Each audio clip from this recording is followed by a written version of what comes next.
Welcome, fans of the Justice League universe. My name is Sam. In this podcast, I share my analysis of each scene in the Warner Brothers movies that are part of the DC Films Justice League universe. I love the depth of meaning in these films, and I love discussing them with other fans. In this episode, I continue through Batman v Superman by discussing two scenes that occur in the midst of Lex's meeting with Senator Finch and Senator Barrows. The two scenes here are Scene 11, Wallace Keefe's false god vandalism of the Superman statue, and Scene 12, reactions at the Daily Planet to the vandalism. In addition to those two quick scenes, I'll also discuss issues of pacing in the first hour of the movie. So I mentioned in an earlier episode that Wallace Keefe's subplot is one of the most straightforward aspects of Batman v Superman.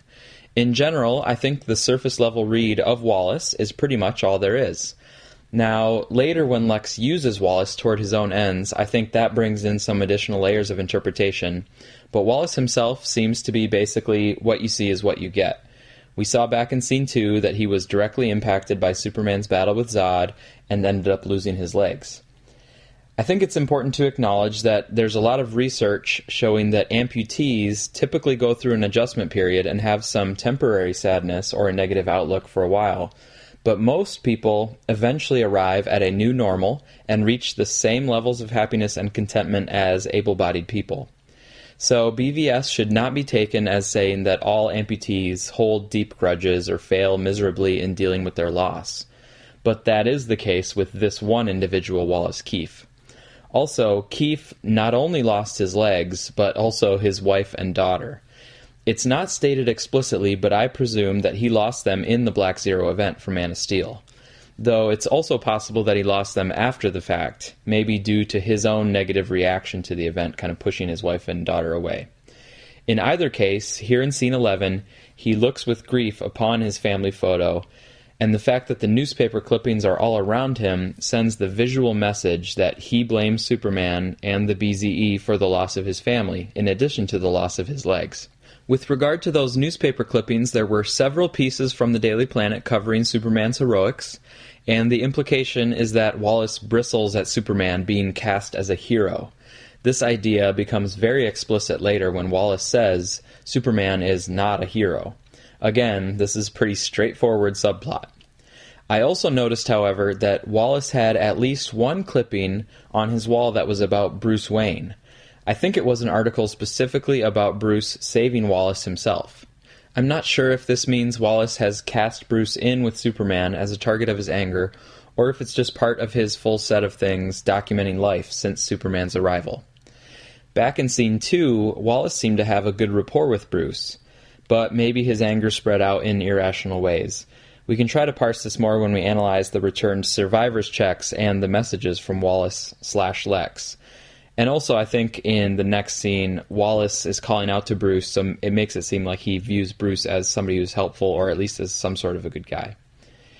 In Scene 11, it wasn't just the newspaper clippings and the family photo that sent a visual message to us, the audience. It was also the juxtaposition of the squalor and rundown nature of Wallace's apartment, with the pristine and elegant monument erected to Superman in Heroes Park. This contrast probably ate away at Wallace constantly over the past couple of years. And remember that Wallace lived and worked in Metropolis, even though he was a Wayne employee. So he had to put up firsthand with Superman being the hero of Metropolis.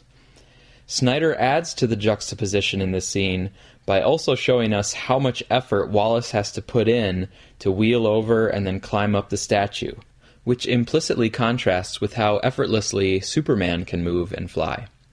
With regard to Wallace festering over time about Superman, he is similar to Lex and to Bruce.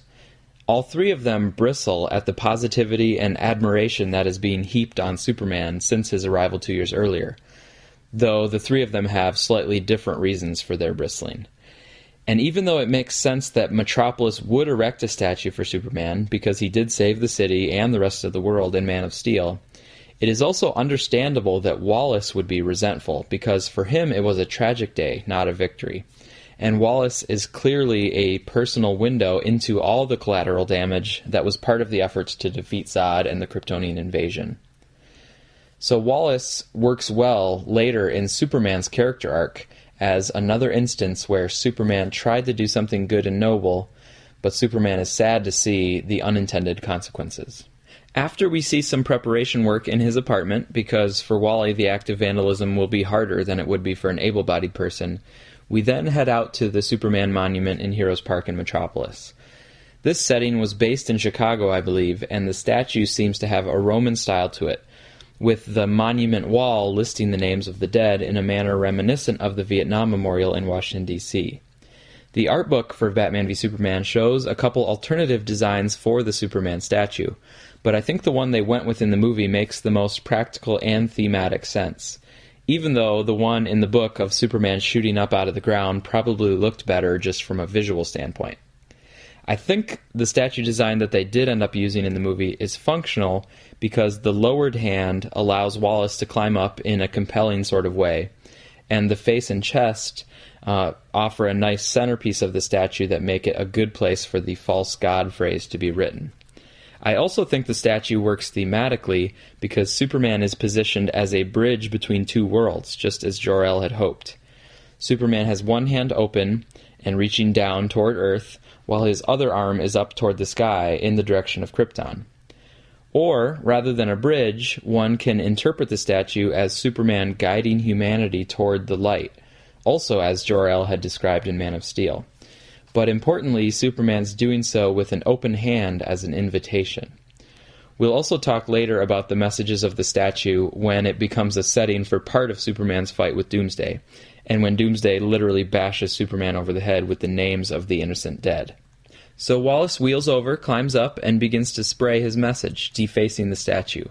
I think it was a nice filmmaking touch that we actually didn't see the full message until it was from the perspective of the Daily Planet and Clark specifically. This also ties in with the media playing a role in how messages get transmitted and how certain opinions or ways of thinking get amplified by the media within this movie, as they do in the real world. Wallace's message is false god. I'm not actually going to unpack this very much because, as I said, it's fairly straightforward. Superman clearly represents notions of God to many characters in the movie, and some of the backlash to Superman takes the form of false god, he's not a hero, or God is not all good, that's from Lex, or God is too powerful to be trusted, which is from Bruce. Just as Man of Steel dealt with Superman's alienness, BVS is largely dealing with his godliness. And Wallace is bringing forth a minority opinion that the hero worship may be misplaced, or at the very least the hero worship puts more attention on the hero than the victims. I say minority opinion because the monument itself is actually the much more dominant message about Superman, but cracks in that public adoration are starting to show. This is how Wallace Keefe ties in with Lex's overall manipulations, even now before Lex bails Wallace out of jail. Lex set up the ambush in Nairobi, Africa, because he wanted to start shifting public opinion on Superman. Up to the African incident, Superman was having monuments erected to him and positive newspaper articles written about him, and most people viewed him very favorably. But the African incident caused a lot of questions to be asked, and it raised concerns about the scope of Superman's actions. Even though Superman didn't actually kill the people in Africa, it was enough that he was there, and that retaliation deaths also occurred. As seen with the Senate hearing, the African incident changed the conversation, even if it didn't produce a smoking gun of guilt onto Superman. And I think changing the conversation was Lex's goal, because he was trying to set the stage for his ultimate reveal that Superman is not a figure of absolute benevolence. The Man of Steel Answers analysis of Lex, which I'll have a link for, it also found this same interpretation about the African incident. So how does this changing conversation about Superman relate to Wallace? Well, Wallace had clearly been harboring anger towards Superman for a long time, but it was all very private, in an apartment where he lived by himself, and probably would not just casually show someone his wall of bitterness. It was private, that is, until Scene 11.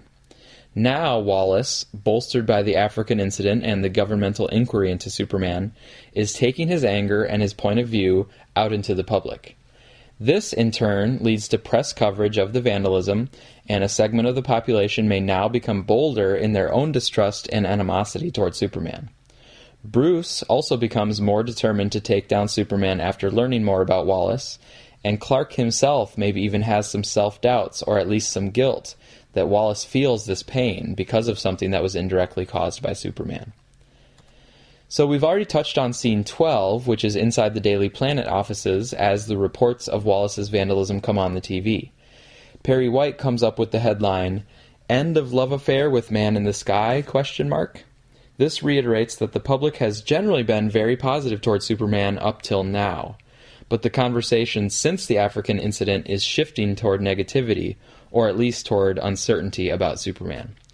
The fact that the Daily Planet might run this headline will push the conversation even further in that direction. And scene 12 is actually the first scene in the Daily Planet. Even before the vandalism story comes up, we hear quickly that Lois has a call from the crime lab, which later we find out is because she's having Lex's bullet tested. And we see Perry assigned to Clark that he should cover a football game. There also happens to be a football game on TV in the background, and this is probably the Batman vs. Metropolis football game that was filmed out in California as possibly the very first scene ever filmed for Batman v Superman. A couple of years ago, footage from that scene was leaked on YouTube, which there were two real college football teams who switched into Gotham and Metropolis jerseys, and they ran a few plays, a quarterback sack and then a pass for a touchdown, if I remember correctly. In scene 12, the fact that Clark is assigned to cover sports, which doesn't even seem to be his normal beat, shows that he's quite a bit further down the ladder than, say, Lois, who has a strong professional relationship and level of respect from Perry. And that was established in Man of Steel, but it also plays a role here in BVS. The fact, however, that Clark is not feeling fulfillment in his assignments at the Daily Planet will later feed into his overarching character development. Perry also mentions about the football game that the story can be about the underdog having their dreams dashed. This reference to underdogs reminded me that most people tend to root for an underdog, and when some team is in a dominant position of power, there's sort of a natural urge to want that powerful team to get taken down off their high horse. This idea is relevant to Batman v Superman because Superman is obviously the highest of high horses. And so, given humanity's tendencies, it was probably inevitable that people like Lex and Bruce would come after him, and they'd be able to stir up at least a portion of the public to their cause as well. A lot of fans in the real world also are probably rooting for Batman as an underdog in the fight against Superman. Two more quick notes about scene 12. With the football game, I think it's kind of funny that Clark never does end up covering it. And with the Wallace coverage on the TV, Wallace was calling out that he works for Bruce Wayne. I think this suggests that Wallace views Bruce more as a good guy because he was thinking that Bruce could help him out of his legal trouble. Or the fact that Wallace had a connection to Bruce should somehow be important as he's being apprehended. It's a bit interesting to me that he calls out to Bruce, though, instead of maybe trying to spread his message to the cameras by saying something derogatory about Superman. If you have some thoughts about this detail of him really calling out to Bruce, let me know in the comments what your thoughts are. Right at the end of scene 12, we have Clark's quiet reaction to Wallace's situation. We already saw Clark quietly react to news coverage about the Bat branding, and in the future we'll see him reacting to the coverage of all the Superman debate. He's processing a lot of things that mean a lot to him and they weigh on him, and the filmmakers invite us to empathize with what Clark's going through and to recognize that he's in a tough position that doesn't really have a clear path forward in terms of what is absolutely good. Based on some of the articles I've seen online recently, I guess a lot of the audience wanted Superman's character development to be through lots of plentiful dialogue, but just because the filmmakers took this silent, reflective approach doesn't mean that they short-shrifted Superman's character arc. I personally think the quiet contemplation works very well and serves to emphasize that his struggles are basically his alone, though he does have his mother and Lois as his direct connections and lines of support. And also, the character that was set up in Man of Steel, we already know is a quiet, stoic sort of character, and that's continued here in BVS. He's not the kind of guy that spouts off lots of dialogue and really tries to make his voice heard in those ways. He tries to let his actions speak for himself, and he really processes things internally a lot, silently taking it. Okay, I want to do two more quick things in this episode. First, I just want to put out there another theme that I'm seeing in the movie. And second, I want to touch on issues of pacing in this chunk of the movie. With respect to themes, I mentioned back in episode 1 that one theme for me is Good and evil cannot be statically identified with above or below, with heaven and hell. Rather, good and evil are choices that individuals make in dynamic situations. Another theme I mentioned in episode 4 is all good deeds have a cost, but they are still worth doing. Now, a third theme that I'm developing is power can be a corrupting force, but so can feelings of powerlessness, turning people toward cruelty. The idea of power corrupting people is very well known, but I think this movie explores what can happen to people when they feel powerlessness, or at least relative powerlessness. I think this theme is developed through Lex, Bruce, and Clark primarily, but also in a more minor way the theme plays through Wallace. I'll just mention Wallace here right now to say that Wallace might have felt powerless in terms of losing his family and not being able to move his legs and just everything crashing down around him, and he couldn't do anything about it. So how does he respond to this? Well, he responds in a very unhealthy way and villainizes Superman rather than coming to accept his situation and move on from there. He blames others for his situation, which, whether that blame is deserved or not, is beside the point. It is not productive to wallow in blame. Now, about pacing and editing around this part of the movie, some people have criticized the pacing. They usually aren't very specific in their critiques, but I have to assume that they're complaining that the movie moves really fast from basically scene 3 with the kryptonite through to scene 21 at Lex's fundraiser. It's all really fast through those scenes 3 to 21. I assume that this is the critique because most of the scenes in this span are very short, like 1 or 2 minutes, and they basically hit you with dense amounts of information, but they move on to the next thing before they've really given you a chance to process it. The only scene that has a little bit of breathing room is scene 16, where Senator Finch comes to Lex's dad's study. But most of the scenes here go by pretty quickly. If this is the critique, then I think the explanation is first that it's a bit unavoidable because the filmmakers are basically doing their best to provide everything that's needed without wasting time because the runtime is already at 2.5 hours. The solution here is to watch the movie again, I think. And lots of people have reported the benefits of a second viewing. I've seen many people who liked the movie at first, and then they say they loved it after a second viewing. And I've also seen many people who were on the fence after their first viewing, but came to like the movie after their second viewing. The second explanation for moving through these scenes so rapidly in the first big chunk of the movie is that the filmmakers were trying to keep the audience a little bit off balance, because that would give us this sense that we didn't quite know what Lex is up to behind the scenes. And it might cause the audience to raise several questions, and questions are a good way to pull us forward into the movie as we seek the answers.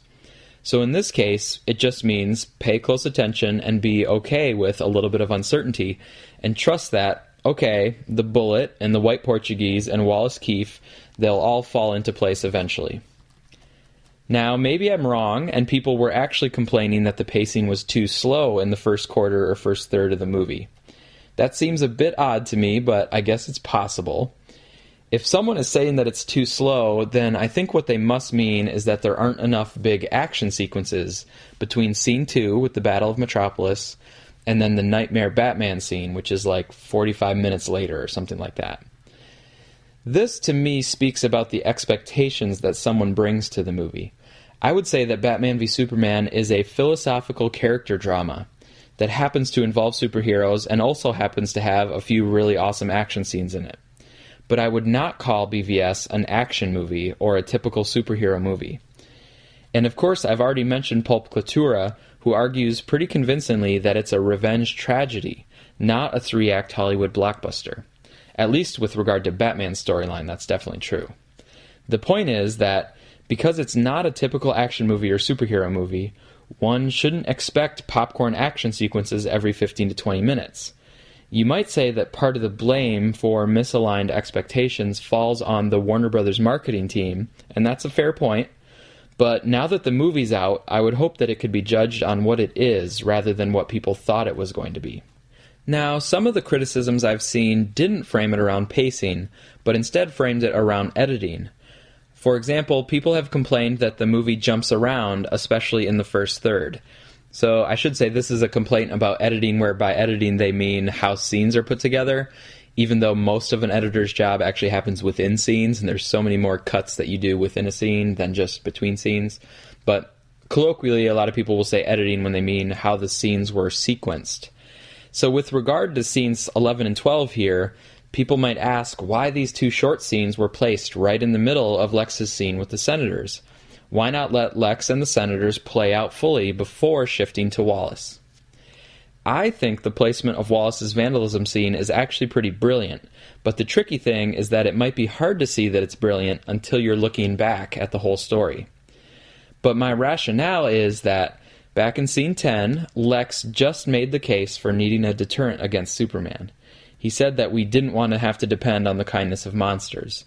Now, immediately after he makes that argument, we see someone who views Superman as a monster.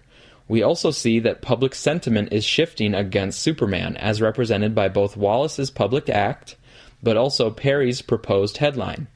And so for the senators, they may end up being open to Lex's proposal about a kryptonite deterrent, because politicians are always keeping tabs on public sentiment. Right after the Wallace scenes, we see that Senator Barrows does seem open to working with Lex, so then the question becomes Senator Finch. And asking that question, how will Senator Finch respond to Lex's proposal given the current public climate and the different perspectives on Superman? That question leads us, the audience, into the next main segments of the film. So some people, as they're first watching scenes 11 and 12, might see Wallace as totally separate from Lex. And so it seems perplexing that those scenes would be inserted into the middle of Lex's scene with the senators. But these are scenes that are at first only linked by adjacency, but later we see that they're actually directly linked by the story itself. Another example of scenes like this are Bruce and the little girl in Metropolis, adjacent to the scene where they discover kryptonite in the Indian Ocean. Those scenes seem totally separate in the moment, but in retrospect we see that as Bruce was embracing the little girl, he was setting himself on an all-consuming path to seek out precisely that piece of kryptonite. Okay, those are my thoughts on scenes 11 and 12. Next up, we finish off Lex's interactions with Senator Barrows as he gets access to the scout ship and Zod's body. We also hear Lex's magnificent and unsettling musical theme. Thank you for listening, and I also thank my inspirations, Man of Steel Answers and the Suicide Squadcast.